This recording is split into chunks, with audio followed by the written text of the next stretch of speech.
નમસ્કાર. ઇતિહાસના પુસ્તકો શું એ ફક્ત જૂની વાર્તાઓનો સંગ્રહ છે કે પછી એનાથી કંઈક વધારે છે? કહેવાય છે કે ઇતિહાસ આપણા ભવિષ્યનો અરીસો છે. પણ શું થાય જ્યારે કોઈ આ અરીસામાં જ ફેરફાર કરવાનું શરૂ કરી દે?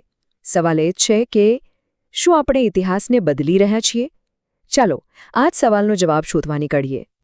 તો સૌથી પહેલો સવાલ, ભારતના ઇતિહાસના પુસ્તકો આખરે બદલાઈ કેમ રહ્યા છે? શું આ ખાલી એક સામાન્ય શૈક્ષણિક અપડેટ છે કે પછી આની પાછળ કોઈ ઊંડો હેતુ છુપાયેલો છે? કોઈ વિચારધારા પ્રમાણે ઇતિહાસને નવો ઘાટ આપવાની કોશિશ થઈ રહી છે? ચાલો, જે પુરાવા આપણી સામે છે એના આધારે જ આ વાતને સમજીએ. અને જુઓ, આ બાબતને હળવાશથી નથી લેવાઈ રહી. જાણીતા ઇતિહાસકાર રુચિકા શર્મા તો ત્યાં સુધી કહે છે કે વિદ્યાર્થી પાસેથી યોગ્ય ઐતિહાસિક શિક્ષણનો અધિકાર છીનવાઈ રહ્યો છે. મતલબ કે આ ખાલી થોડાક પાના બદલવાની વાત નથી, આ તો વિદ્યાર્થીઓના ભણવાના મૂળભૂત અધિકાર પરનો સવાલ છે. પણ શું આ દાવામાં દમ છે? ચાલો તપાસીએ. તો આપણે શું કરીશું? આપણે રુચિકા શર્માએ જે દાવા કર્યા છે ને એને એક એક કરીને ઊંડાણમાં જોઈશું. ચાલો પહેલો મુદ્દો લઈએ અને જોઈએ કે આખી વાત શું છે. તો પહેલો અને સૌથી વિવાદાસ્પદ મુદ્દો, મંદિર ધ્વંસની વાત. આપણા પુસ્તકો જે વાર્તા કહે છે, શું એ પૂરી છે? કે પછી એ વાર્તાનો માત્ર એક જ હિસ્સો આપણી સામે મૂકવામાં આવી રહ્યો છે? જુઓ, સામાન્ય રીતે આપણને શું શીખવવામાં આવે છે કે ભાઈ મુસ્લિમ આક્રમણકારો આવ્યા અને એમણે ધર્મના નામે મંદિરો તોડ્યા. પણ સ્ત્રોત એક બીજી જ દલીલ રજૂ કરે છે. એ કહે છે કે આટલી સીધી સાદી વાત નથી.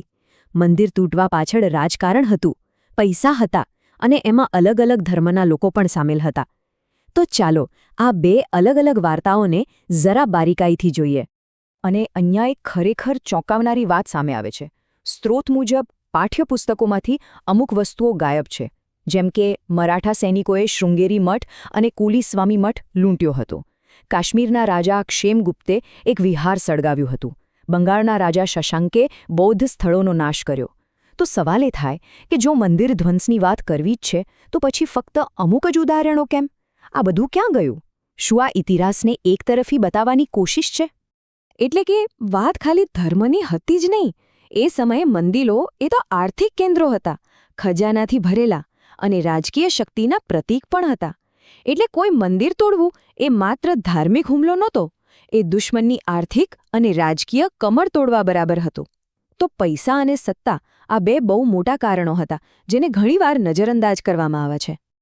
ચાલો હવે મંદિર ધ્વંસની વાતથી આગળ વધીએ અને એક બીજા એટલા જ સંવેદનશીલ મુદ્દા પર આવીએ, જાતિ, સંઘર્ષ અને એને લગતી વાતો, જેને કદાચ આપણા ઇતિહાસમાંથી હટાવવામાં આવી રહી છે. શું ખરેખર આવું છે? એક બહુ જ સૂક્ષ્મ પણ ગંભીર ફેરફાર જે સામે આવ્યો છે તે જુઓ. કહેવાય છે કે કાસ્ટ એટલે કે જાતિ શબ્દને જ બદલી નાખવામાં આવ્યો છે. એની જગ્યાએ હવે લખ્યું છે સામાજિક વાસ્તવિકતાઓ. જરા વિચારો, જાતિ જેવો શબ્દ જેની સાથે સદીઓનો ભેદભાવ અને સંઘર્ષ જોડાયેલો છે, એને સામાજિક વાસ્તવિકતા જેવો સાદો શબ્દ બનાવી દેવાનો શું મતલબ થાય? શું આ સમસ્યાને ઓછી ગંભીર બતાવવાનો પ્રયત્ન છે? અને વાત ખાલી શબ્દોની નથી, આખીને આખી ઘટનાઓ અને મુદ્દાઓ ગાયબ કરી દેવાયા છે. જેમ કે ધોરણ 6ના પુસ્તકમાંથી અસ્પૃશ્યતાનો ઉલ્લેખ, વર્ણવ્યવસ્થામાં રહેલા ભેદભાવની વાત, બિરસા મુંડાએ હિન્દુ જમીનદારો સામે જે લડત ચલાવી હતી તે, અને હા, 2002ના ગોધરા રમખાણો અને બાબરી મસ્જિદ ધ્વંસનો ઇતિહાસ પણ, આ બધું જ હટાવી દેવાયું છે. તો સવાલ એ છે કે આપણે આપણા ઇતિહાસના એવા પાના ફાડી નાખવા માંગીએ છીએ જે આપણને અસ્વસ્થ કરે છે? ઓકે, હવે એક એવા વિષય પર આવીએ જ્યાં ઇતિહાસ અને વિજ્ઞાન બંને ભેગા થાય છે અને વિવાદ પણ મોટો છે. આર્યો ક્યાંથી આવ્યા? આ સવાલ પર પુસ્તકો શું કહે છે અને વિજ્ઞાન શું કહે છે? શું બંને વાતો એકબીજા સાથે મેળ ખાય છે? અહીંયા બહુ રસપ્રદ રમત રમાઈ રહી છે. જુઓ, એનસીઈઆરટી એક સ્ટડી જે સેલ જર્નલમાં છપાઈ હતી એનો હવાલો આપીને કહે છે કે આર્યો ભારતના જ હતા અને અહીંથી બહાર ગયા. પણ સ્ત્રોત કહે છે કે એ સ્ટડી તો ખાલી એટલું જ કહે છે કે હડપ્પન અને આર્યન જનીન અલગ અલગ છે. બીજી તરફ એક બીજી બહુ મોટી સ્ટડી છે જે સાયન્સ જર્નલમાં છપાઈ હતી.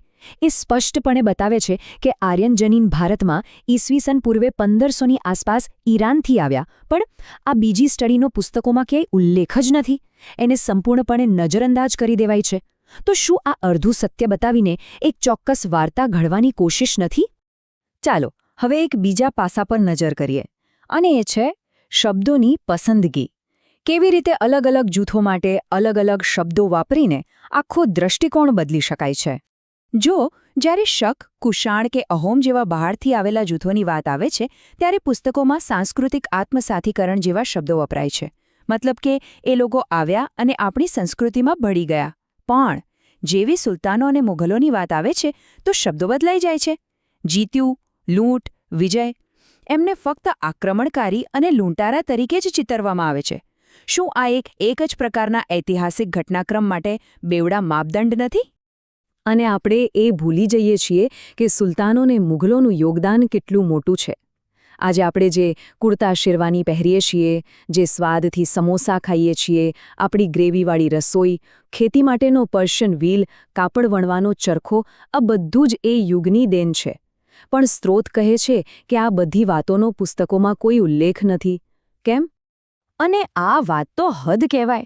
સલ્તનત અને મુઘલોનો લગભગ 600 વર્ષનો લાંબો ઇતિહાસ, અને એને સમજાવવા માટે પુસ્તકોમાં માંડ 15થી 20 લીટીઓ ફાળવવામાં આવી છે. વિચારો, 600 વર્ષ અને માત્ર 15 લીટીઓ. શું આ ન્યાય છે? તો આ બધી વાતો પછી આપણે એ જ મૂળભૂત સવાલ પર પાછા આવીએ છીએ. આ બધું શા માટે? આટલા મોટા ફેરફારો પાછળનો અંતિમ હેતુ શું હોઈ શકે? આનો જવાબ કદાચ એનસીઈઆરટીના ડાયરેક્ટર દિનેશ સકલાનીના એક નિવેદનમાં મળે છે. તેઓ કહે છે, આપણે સકારાત્મક નાગરિકો બનાવવાના છે, નકારાત્મક, હતાશ નાગરિકો નહીં. સાંભળવામાં તો આ વાત બહુ સારી લાગે છે, બરાબર ને? પણ ચાલો જરા ઊંડાણમાં વિચારીએ. આ સકારાત્મક નાગરિક કોને કહેવાય? તો શું સકારાત્મક નાગરિક એટલે એવો નાગરિક જે ક્યારેય સવાલ ન પૂછે, જે બસ જે કહેવામાં આવે એ માની લે?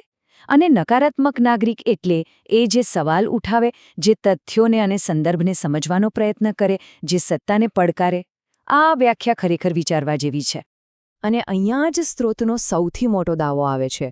એ કહે છે કે આ બધા ફેરફાર પાછળનો મુખ્ય હેતુ એ જ છે કે વિદ્યાર્થીઓમાં વિવેચનાત્મક વિચારસરણીનો વિકાસ જ ન થાય. એ લોકો પ્રશ્નો પૂછતા જ બંધ થઈ જાય. તો આખી ચર્ચાના અંતે એક જ સવાલ બચે છે: ઇતિહાસના શિક્ષણનો સાચો હેતુ શું છે? શું ઇતિહાસ ફક્ત ગૌરવશાળી વાતો યાદ કરીને ખુશ થવા માટે છે, કે પછી ભૂતકાળમાં થયેલી ભૂલો, સારા નરસા દરેક પાસાને સમજીને એમાંથી શીખીને એક વધુ સારું ભવિષ્ય બનાવવા માટે છે? આનો જવાબ કદાચ આપણે બધાએ સાથે મળીને શોધવાનો છે.